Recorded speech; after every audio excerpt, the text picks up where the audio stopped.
কোন আসসালামু আলাইকুম প্রিয় বন্ধুগণ, আজকে আপনাদেরকে এমন একটা জায়গা নিয়ে আসছি। এত বড় একটা মাঠ দেখাবো। লক্ষ্মীপুরের ভিতরে একটা বিশাল বড় একটা সেরা মাঠ। আমি এত জায়গায় গেছি, কখনো কোনো জায়গায় এত বড় একটা মাঠ দেখিনি। প্রিয় বন্ধুগণ, সবাই সাথে থাকুন। অবশ্যই একটু ধৈর্য ধরে যদি ভিডিওটা দেখেন, তাহলে অবশ্যই এত বড় মাঠ দেখতে পারবেন।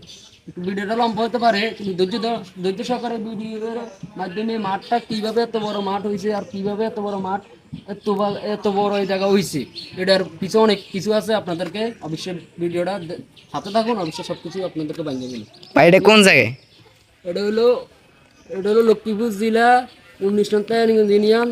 এটা হলো ঐতিহাসিক এমলিতলা মাঠে আছে। এটা হলো ঈদগাহ ময়দান। আমাদের এই মাঠটা এত বড়, মাঠটার কারণ হলো আমাদের এখানে আগে হজরতরা আগে নামাজ পড়াইতো দীর্ঘ, আরও আমরা যখন ছোটো ছিলাম, দীর্ঘ দীর্ঘ প্রায় 15-20 বছর আগে। তারপরে এই জায়গার থেকে বহুত মানুষ লক্ষ্মীপুর, বিশেষ করে লক্ষ্মীপুর জেলার ভিতরে সেরা একটা মাঠ। লক্ষ্মীপুর থেকে অনেক জায়গার থেকে মানুষ এই জায়গায় অবস্থান করতো, ঈদের নামাজ পড়তো। এখন আস্তে আস্তে আপনার এলাকা হয়ে গেছে, বিভিন্ন জায়গাতে আপনার হয়ে গেছে। তারপর এখন হয়তো বিভিন্ন জায়গাতে এলাকার ভিতরে মানুষের নামাজ কালাম পড়ে। কখনো আবার আমাদের এখানে জম্পুর হজরত আসে। কখনো এই যে মাঠটা দেখাও, বিশাল বড় একটা মাঠ। এই মাঠটার হওয়ার কারণ হলো বহুত আগে আমাদের এখানে বাইরে থেকে হজরতরা আসতো। আইসা উনি এই জায়গা বন জঙ্গল আসছিল, এই জায়গায় এই যে মাঠগুলো দেখাও, ওইদিকে ওইদিকে ওই যে তোমার পিছন দিকে এইগুলা বন জঙ্গল আসিল সব কিছু। এটা হ্যাঁ, এদিকে এদিকে তো এদিকে দেখাও, হ্যাঁ এদিকে নাও, ভুল করেছি। এই মাঠটার এত বড় উদ্দেশ্য হলো আপনারা আগে হজরতরা এখানে আসতো। আইসা উনিরা ওই যে এখানকার অনেক মানুষ মুসলমান আসিল না, বহুত আগের কথা আর অনেক মানুষ মুসলমান আসিল না। এরা আপনার এই বন জঙ্গল আসিল, এগুলা কাটা নিয়ে করতো আর পড়তো কালেমাতে ইলা ইল্লাল্লাহ মুহাম্মদ রাসূলুল্লাহ। ওনাদের সাথে সাথে অনেকে কালমা পড়তে, কালমা পড়ি পড়ি অনেকে মুসলমান হয়ে গেছে। যারা কালমা পড়ছে এরা মুসলমান হয়ে গেছে।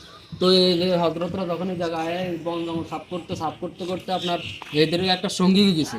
সঙ্গী হওয়ার পরে এরা একটা বিশাল বড় এই জায়গা আস্থার নিচে এই জায়গায় একটা তেঁতুল গাছ ছিল। তেঁতুল গাছটার নিচে এরা আশ্রয় নিয়ে এরা সামা হতে পারি, সামাতে আশ্রয় নেওয়ার পরে ওই যে একটা আপনার তেতিয়া ছিল, তেতিরা আরবিতে দেখি এমলি এমলি এমলি কর। ওই জায়গার থেকে নামটা উঠছে এমলিতলা, ও তেজিকে এমলিতলা। তো এই জায়গার থেকে জম্পুর হজরতরা যখন এই এরিয়াটা পুরো ঘিরেছে ওটা পুরো মাঠটা আমাদের এখানে একটা মসজিদ হয়ে গেছে। ওনারা এই মসজিদটা তৈরি করে দিয়ে গেছে। তো প্রিয় বন্ধুগণ, আসলে এই মসজিদটা ঐতিহ্য যদি ধরি আমরা অনেক বড়। আসলে আমরা, কারণ আমরা ধরে রাখতে পারি নাই, আমাদের ভাগ্যের দুঃখের ব্যাপার, আমরা ধরে রাখতে পারি না। কি কারণে আমরা এখনো ধরে রাখছি ইনশাল্লাহ। মাঠটা অনেক বড় আছে। তাহলে আপনাদের মাঠটা